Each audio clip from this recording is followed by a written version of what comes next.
I'm in a town called Nazca, Peru. If you've heard of the Nazca lines, this is where that is. I didn't really go check them out. I was thinking about it. Then I got sick, because that's what I do here. I started out catching a cold, and that wasn't too bad. And then me and the two guys I was traveling with both got some kind of food issues and fever and stomach problems and all that. So one of them's half Peruvian, so I don't feel that bad for not being able to totally suppress whatever was in the chicken. At least I'm dealing with it. That's good. When I get sick, it usually seems like there's a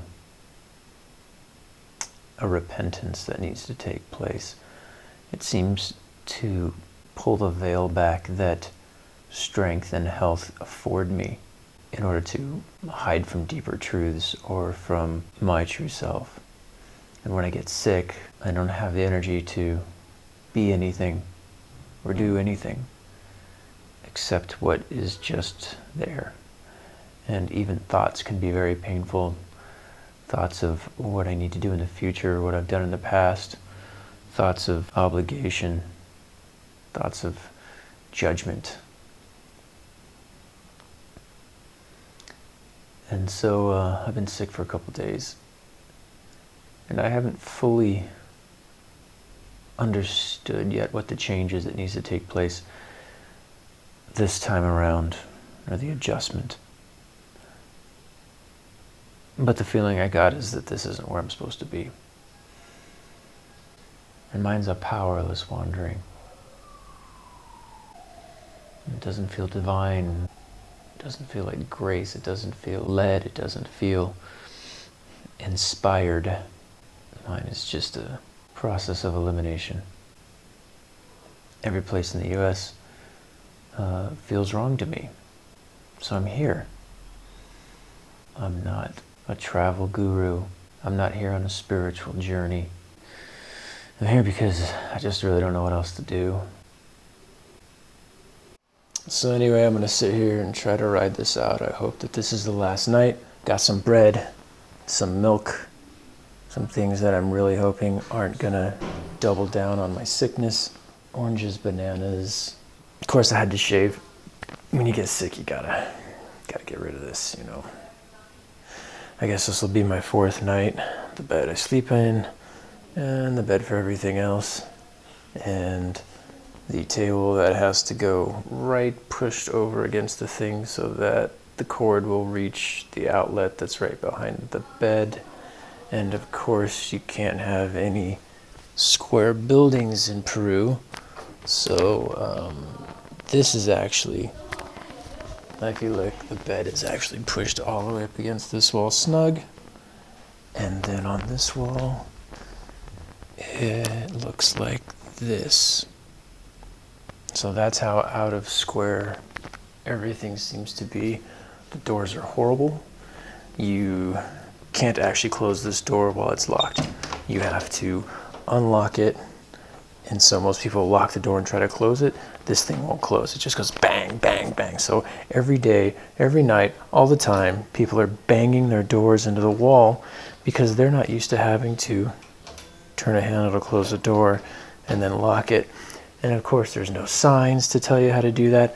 So yeah, me being sick and wanting rest, it's a total pain in the ass that I have to listen to that shake my room constantly.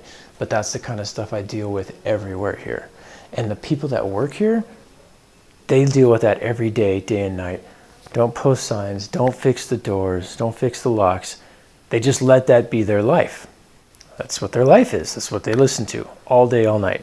I don't know why. It's like this is not a problem-solving country. They don't fix things. They don't care, or they just don't do anything about it. I don't know exactly what the deal is.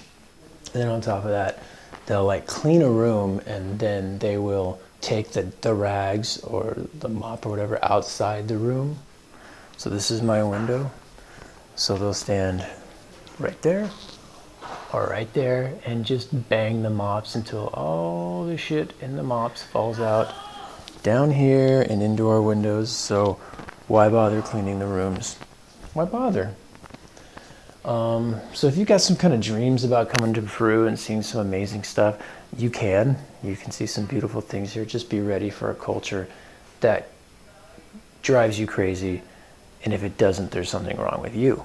So, but you guys might have that dysfunction in common. So come on down, throw your trash out the window, prepare bad food if you like, give it to other people. Say yes when you mean no, no when you mean yes. Yeah, that should do it.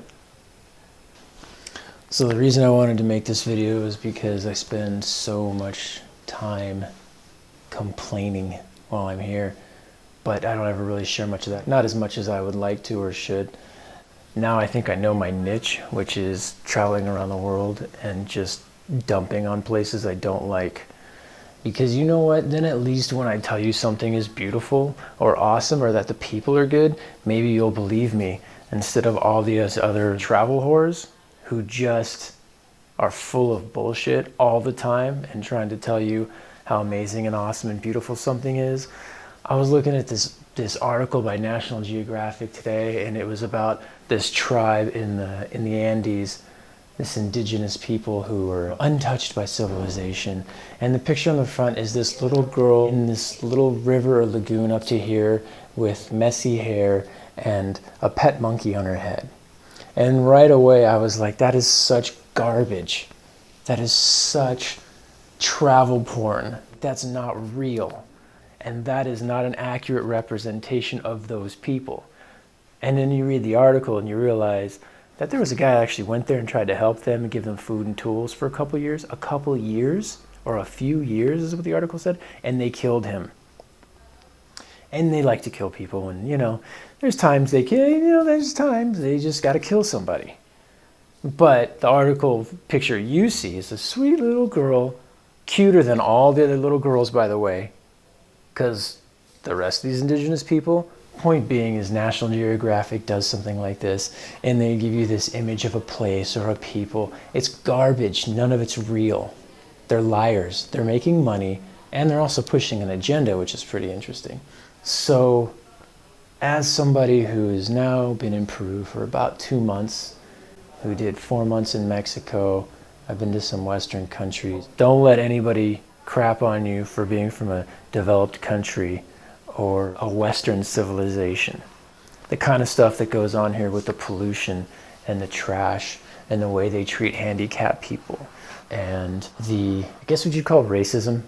Yeah, the lighter skinned and the darker skinned. We got nothing on them when it comes to racism. It's not, not an American thing. So don't feel so bad. Because compared to Martians, we might be racist, but compared to the rest of the world, we're doing okay. Yeah, the bike's doing good, and I'll be traveling tomorrow if all of us are well. Go south to a city. It's called Arequipa. I haven't been to any big cities that I've liked. Taxis use their horns instead of having like a taxi light on top of their car to tell you that they're empty or available.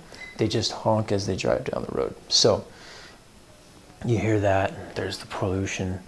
There's the trash out the windows. There's a city of 100,000 people can feel like 1 million because of the way things are designed and laid out and the way people drive. It just gets really hectic. It's not a lot of fun. So anyway, Arequipa is a pretty big place. It's like 1 million people. So it's probably going to feel like New York City. That's probably how big it'll actually feel. As far as the tenseness and the density, I'm not committed to going or staying.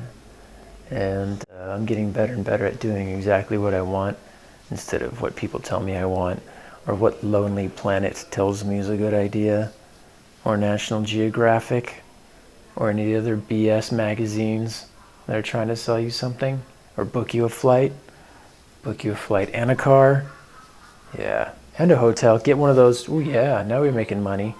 Now we can take some pretty pictures that aren't real, that you'll never be able to duplicate and never experience when you get here. It's garbage. The travel industry is crap. So travel, but travel with a level head.